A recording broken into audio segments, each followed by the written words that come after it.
Hallo bei Rheinrad News. Die Spatzen pfiffen es von den Dächern. Es gab erste Bilder auf Instagram von Unbound Gravel und hier ist die neue SRAM Red Axis 1x13 Gruppe, also 13 Gänge. Und alles über die Gruppe erfahrt ihr hier im Video und außerdem gibt es zum Schluss noch einen ersten Fahreindruck von mir.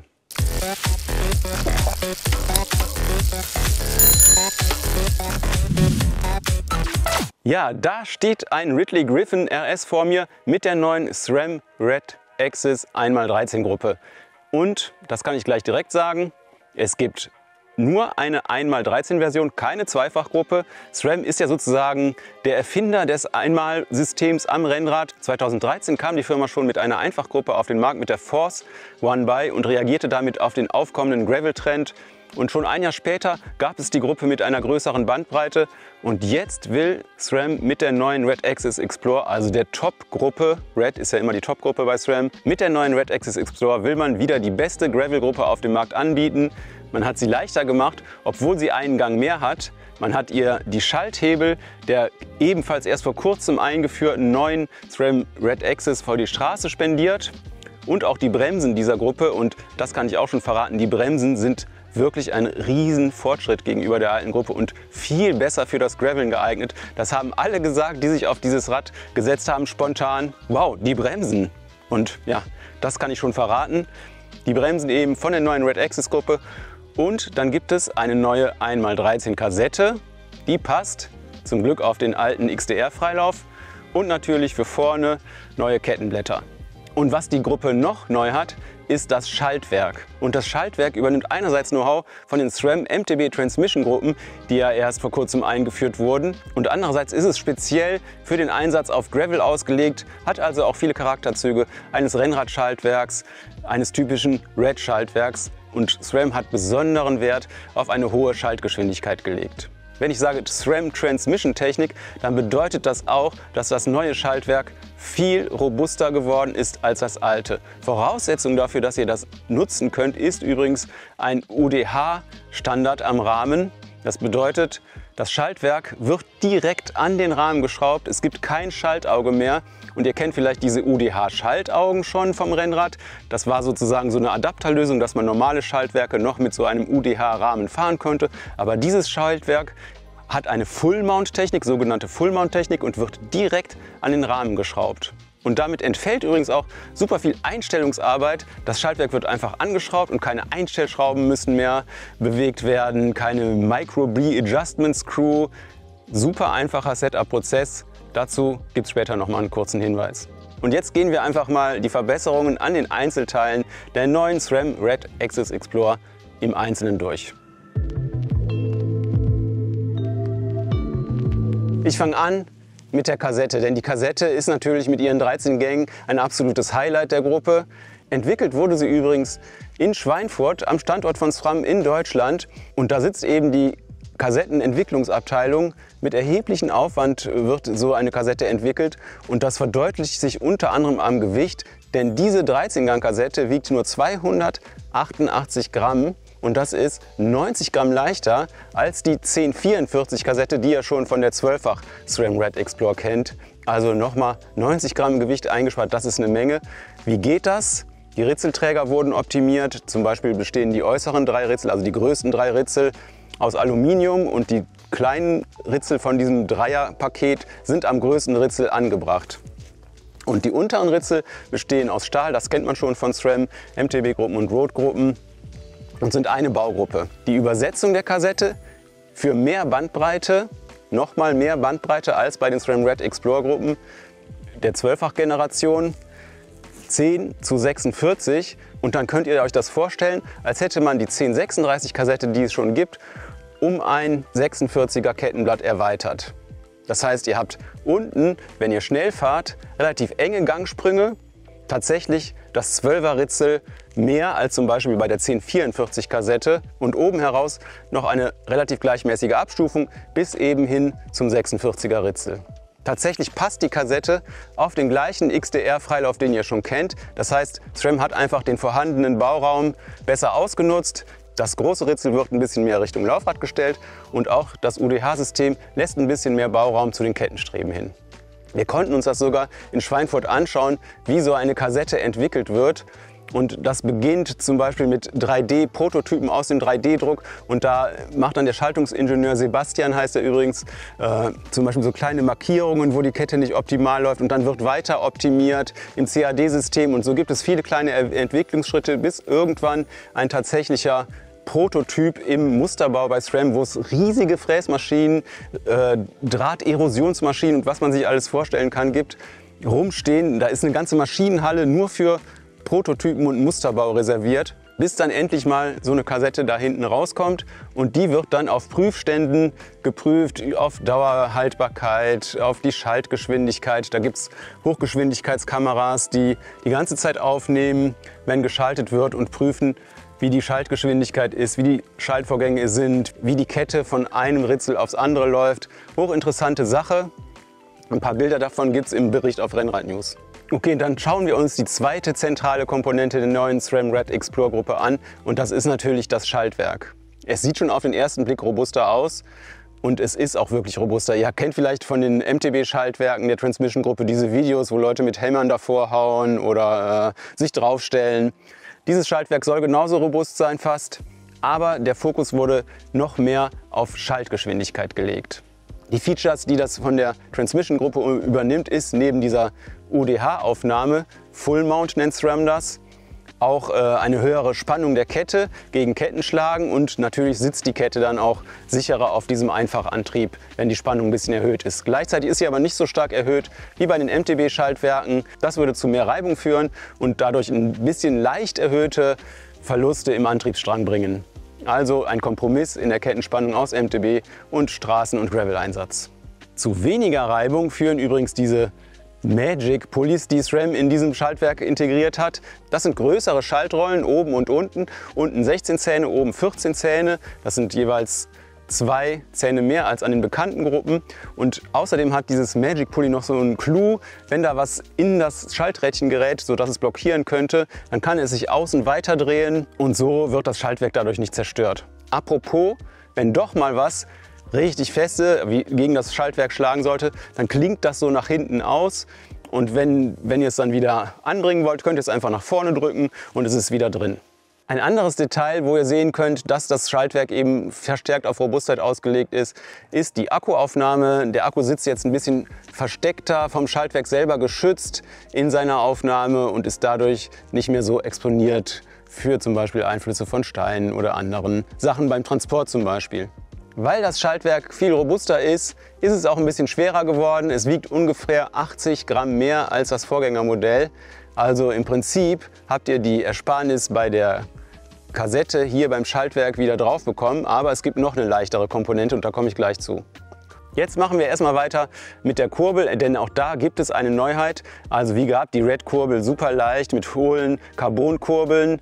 Übrigens in Längen ab 160 mm und bis hinauf zu 175 mm verfügbar. Also auch ziemlich kurze Kurbeln jetzt im Programm. Und neu sind eben die Kettenblätter, die speziell auf diesen Einsatz abgestimmt sind. Und ihr seht es an diesem Rad, eine andere Neuheit ist, dass bei den Kurbeln mit Powermeter, die es natürlich auch weiterhin gibt, eben mit diesen Quark-Powermetern mit 1,5% Messgenauigkeit und die ja über Jahre jetzt schon bewährt sind und einen hervorragenden Ruf genießen. Dieses SRAM Quark Powermeter ist jetzt keine Einheit mehr, wie bei der Red Axis Gruppe ja bekannt, sondern ein einzelnes Kettenblatt kann per Gewinde auf den Powermeter geschraubt werden, der in einen Spider integriert ist. Und der Spider wiederum dockt per Direct Mount an der Kurbel an und per Direct Mount docken eben auch die einzeln verfügbaren Standard-Kettenblätter an der Kurbel an. Und Kettenblattgrößen kann man haben von 38 bis hinauf zu 46 Zähnen und außerdem gibt es auch die beiden Aero-Kettenblätter für die Gruppe, also 48 und 52 Zähne. Und an der Kurbel hat SRAM auch nochmal ein bisschen Gewicht gespart, aber das liegt so im 20 Gramm Bereich. So, und damit haben wir eigentlich schon alle wirklich neuen Teile der Red Axis Explorer abgehakt. Aber natürlich ist es ein ganzes Schaltgruppensystem und die Schaltbremshebel übernimmt die Gruppe von der Red Axis, die ja erst vor wenigen Monaten selber neu eingeführt wurde. Und deswegen erzähle ich euch jetzt noch mal ein bisschen über die Schaltbremshebel. Da gibt es richtig viel neue Technik drin. Und wenn ihr noch ausführlicher über die Bremshebel und über die Bremstechnik lesen wollt, empfehle ich euch den Bericht auf Rennrad News von Harald. den ich euch hier unten in den Kommentaren verlinke.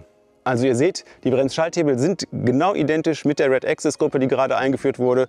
Das heißt, sie haben eine neue Form und der Hebel ist so ein bisschen weiter ausgestellt, was auch sehr gut mit Gravel-Lenkern harmoniert, ist griffiger geworden und jetzt kommt das richtige Highlight, die Bremsen sind komplett überarbeitet worden. Der Zylinder liegt jetzt hier innen so horizontal und früher stand der oben hier hoch und die ganze Bremsübersetzung ist anders gestaltet worden. Das bedeutet, ihr habt, wenn ihr hier aus der Hood-Position bremst, 80% mehr Bremskraft als bei der Vorgängergruppe und jeder, der das ausprobiert hat auf diesem Rad schon nach wenigen Metern, hat gesagt, oh, die Bremsen sind ja komplett anders als an meinem Rad, wenn die Leute vorher ein Red Axis Rad oder ein Force Axis Rad hatten. Also das merkt man sofort. Noch ein kleines Detail, ihr könnt die Griffweite hier an so einer kleinen Gummikappe, die könnt ihr abnehmen und dann könnt ihr die Griffweite direkt von außen verstellen. Das ist auch viel einfacher geworden als bei den Vorgängermodellen. Ja, Hebel natürlich, wie gehabt, aus Carbon, liegen sehr gut in der Hand, auch hier aus dem Unterlenker. Und SRAM sagt, es ist eine echte Einfingerbremse, weil man mit einem Finger genug Kraft auch auf dem Trail ausüben kann, um das Rad wirklich locker dosiert zu bremsen. Das sagt SRAM und was ich dazu denke, dazu gleich noch was. Die Bremsschalthebel haben außerdem innen so einen kleinen Knopf, mit dem ihr auch Axis-Komponenten steuern könnt. Das heißt, ihr könnt entweder die Schaltung damit steuern, ganz normal, also wie hoch und runter schalten, wie ihr es gewohnt seid von Axis-Komponenten. Oder ihr könnt damit zum Beispiel einen GPS-Computer bedienen. Der Hammerhead Karoo ist ja genau auf das System angepasst. Und wenn ihr den pairt, könnt ihr damit zum Beispiel auch durch die Menüs schalten. Oder ihr könnt eine absenkbare Sattelstütze damit auslösen. Und vielleicht kommen ja irgendwann auch noch andere Komponenten, die man damit bedienen kann. Und die Schaltbremshebel geben ihre Kraft weiter an ebenfalls neue Bremskörper. Die sind erstens leichter geworden und haben zweitens auch einen leicht anderen Aufbau, sodass die Bremsbeläge in der Normalposition ein bisschen weiter von der Scheibe wegstehen. Und dadurch kommt es eben nicht so leicht zu Bremsschleifen, zum Beispiel nach harten Bremsungen. Insgesamt ist das System aus Bremsschalthebeln und Bremskörpern noch einmal 80 Gramm leichter geworden als beim Vorgänger und auch da spart ihr dann eben noch mal Gewicht gegenüber der Vorgänger Red Explorer Gruppe. Stichwort Gewicht, was wiegt überhaupt so eine Gesamtgruppe? SRAM macht hier eine Gewichtsangabe von 2488 Gramm und das ist eben rund 90 Gramm leichter als die Vorgängergruppe. Und zum Beispiel auch über 200 Gramm leichter als eine aktuelle Force Axis Explorer Gruppe. Also das ist schon ein ordentlicher Wert. Ja, und das waren schon alle neuen Komponenten der neuen SRAM Red Axis Explorer Gruppe im Detail. Hier gibt es noch neue SIP-Laufräder, speziell für den Gravel-Einsatz mit einer sehr spannenden Maulweite von 32 mm, die speziell für 40 mm breite Reifen aero optimiert wurde und super leicht in dieser NSW-Ausführung mit sub 1400 Gramm. Alles zu den Laufrädern erfahrt ihr in einem Artikel, den ich euch ebenfalls hier unten verlinke. Hier soll es jetzt noch ein bisschen um die Kompatibilität dieser Gruppe gehen und da gibt es eine sehr gute Nachricht, denn natürlich handelt es sich um eine Premium-Gruppe und die hat natürlich entsprechende Preise. Übrigens, die Preise wussten wir zur Zeit der Videoerstellung noch nicht genau, jedenfalls nicht den Gruppenpreis, einzelne Komponenten ja, dazu gleich noch was. Ja, die Gruppenteile sind einzeln auch mit allen Axis-Komponenten, die ihr kennt, kompatibel und vor allem könnt ihr die neuen Red Axis Explore-Komponenten mit vorhandenen Straßen-Axis-Komponenten super einfach kombinieren. Einzige Voraussetzung ist, dass ihr bereits ein Einfach-Setup in einer Wide-Konfiguration an eurem Gravelbike habt. Und die andere Voraussetzung ist, dass die Kettenstreben mindestens 415 mm lang sind. Und natürlich die Voraussetzung, die ich ja jetzt schon ein paar Mal gesagt habe, ihr müsst einen Rahmen mit UDH-Schaltwerksaufnahme haben. Aber dann könnt ihr euch einfach das Schaltwerk und die Kassette auf euren XDR-Freilaufkörper schrauben und mit den vorhandenen Bremsschalthebeln kombinieren. Der einzige Nachteil, den ihr dann habt, ist, ihr verpasst die Riesenneuerung mit den wirklich viel stärkeren Bremsen. Und was kostet jetzt so ein Schaltwerk und so eine Kassette? Also 675 kostet so eine Kassette, muss man leider sagen, und 785 € alleine das Schaltwerk. Der Preis für eine Gruppe würde geschätzt meiner Meinung nach deutlich über 3.500 € liegen, aber wie gesagt, da wissen wir noch nichts. Und damit gleich zu meinem Fahreindruck. Ich konnte das Griffon RS mit der neuen Gruppe ungefähr 70 Kilometer an 2 Tagen Fahren bereits. Das ist ein erster Fahreindruck, aber auch erstmal nicht mehr. Und ich habe mich erinnert gefühlt an meinen Eindruck bei der Vorstellung der aktuellen Dura-Ace-Schaltgruppe, wo ich hingefahren bin und gedacht habe, puh, was soll man da noch verbessern und kann man das überhaupt spüren, so eine Verbesserung an einer Schaltgruppe, die ja ohnehin schon ziemlich nah an der Perfektion ist, wie ich das auch bei der Red Axis Explorer der Vorgängergeneration fand. Und ich habe mich auf das Rad gesetzt und neben dem sofort bestechenden Eindruck der Bremsen auch sofort gemerkt, dass sich die Schaltung anders anfühlt. Und damit hatte ich eigentlich nicht gerechnet. Was fühlt sich anders an? Es fühlt sich irgendwie ein bisschen direkter noch an, aber gleichzeitig geschmeidiger. Also auf jeden Fall ist der Antrieb im Schaltverhalten leiser geworden. Die Kette wechselt viel leiser von einem Ritzel aufs andere. Aber für mein Gefühl würde ich sagen, der ganze Antrieb läuft auch leiser. Und das hat unter anderem auch mit der Kassette zu tun, hat SRAM gesagt, denn in der Kassette sind so geräuschdämpfende Elemente eingebaut. Ein Polymer, sagte man. Man kann das auch von außen so ein bisschen sehen und das nimmt eben auch die Geräusche aus dieser sonst durch ihre leichte Bauform eigentlich sehr geräuschintensiven Kassette. Das Schaltverhalten der Gruppe ansonsten völlig problemlos, ist schon fast zu wenig gesagt, 100% exakt. Natürlich werden die Befehle sehr direkt vom Taster an die Kassette weitergegeben. Also es schaltet wie eine perfekte elektronische Gravel-Schaltung das heutzutage tun sollte. Nur eben ein bisschen geschmeidiger im Vergleich zur alten Red Axis Explorer Gruppe und außerdem dem Gefühl nach mit einer ähnlichen Schaltgeschwindigkeit. Aber sowas kann man ja nicht wirklich fühlen, deswegen wollen wir sowas nochmal für euch nachstellen in einem kleinen Versuch. Wer ist schneller? X01 Axis 12-Gang oder Red Axis 13-Gang?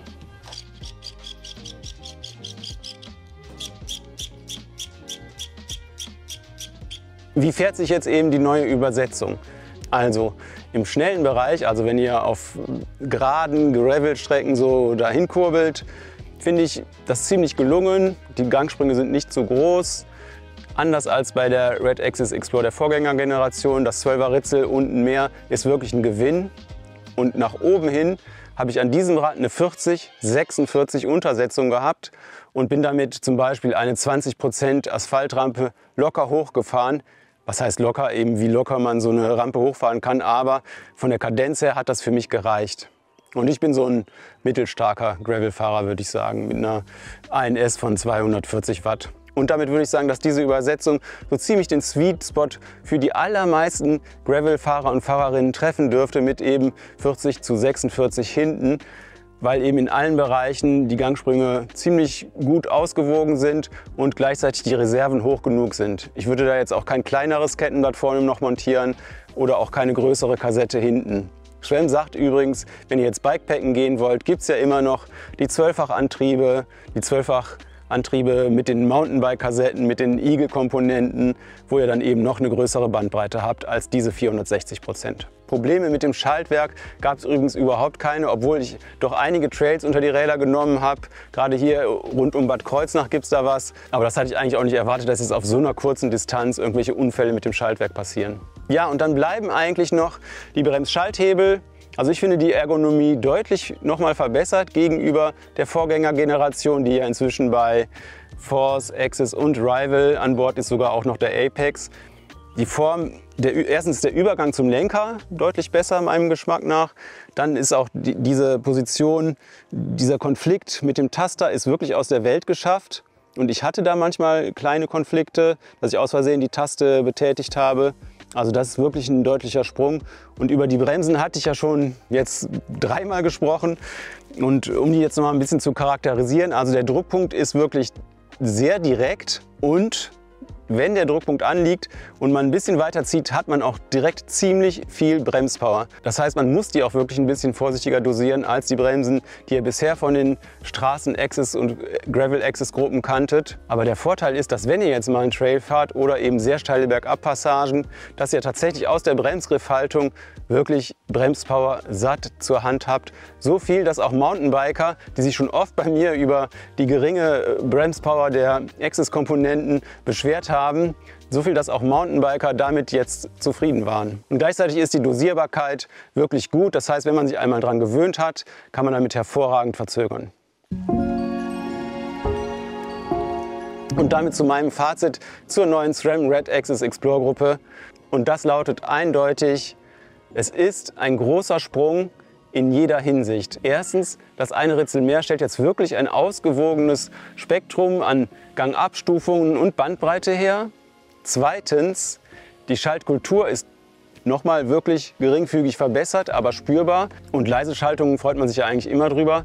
Aber vor allen Dingen die Robustheit konnte ich jetzt noch nicht richtig testen. Aber das Prinzip, wie das Schaltwerk am Rahmen befestigt ist, ist allein konstruktionstechnisch schon ein großer Vorsprung.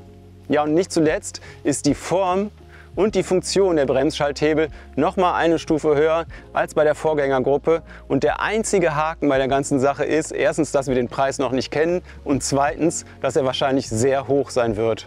Aber wiederum auf der positiven Seite, ihr könnt die neuen Teile auch mit den alten Komponenten kombinieren, auch ohne einen neuen Freilauf, auch ohne gleich eine ganze neue Gruppe kaufen zu müssen. Ja, und für mich hat SRAM damit tatsächlich aktuell die beste Gravel-Gruppe auf dem Markt, wenn auch zu einem wahrscheinlich sehr, sehr hohen Preis. Und man kann eigentlich als Nicht-Gravel-Racer oder kompetitiver Fahrer eigentlich nur abwarten, wie lange es dauert, bis SRAM die Technik wie üblich an die günstigeren Gruppen herunterreicht. Damit sage ich Tschüss vom Testparcours aus Bad Kreuznach an dieser lieblichen Seenlandschaft. Abonniert auch unseren Kanal, wenn euch das Video gefallen hat. Schreibt gerne Fragen in die Kommentare oder auch im Forum auf rennradnews.de. Da werden eure Fragen ebenfalls beantwortet. Hier bemühe ich mich um Antworten, frage auch notfalls bei SRAM nach. Also bis zum nächsten Mal.